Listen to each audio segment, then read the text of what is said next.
स्थानिक स्वराज्य संस्थांच्या निवडणुका जानेवारी 2026 पर्यंत पुढे ढकलण्यासाठी राज्य सरकारचा अर्ज आज सर्वोच्च न्यायालयात सुनावणी।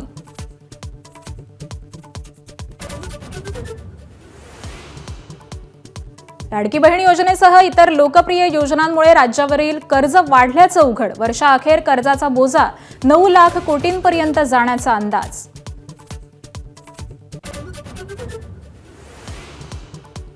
भाजप आज मुंबई महापालिकेच्या निवडणुकांसाठी रणशिंग फुंकणार। आदित्य ठाकरेंच्या वरळी मतदारसंघात भाजपचा मेळावा। मुख्यमंत्री देवेंद्र फडणवीस करणार मार्गदर्शन।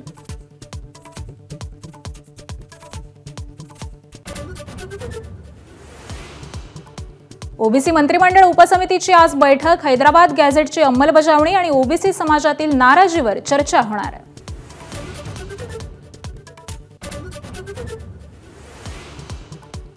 जालन्यात रात्रभर धुवाधार पाऊस। 3 तासात 116 मिलीमीटर पावसाची नोंद। शहरात सर्वत्र पाणीच पाणी। आमदार अर्जुन खोतकरांच्या घरालाही पाण्याचा वेढा।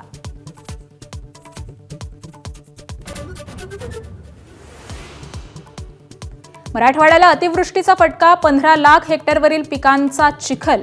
पावसामुळे 4 बळी।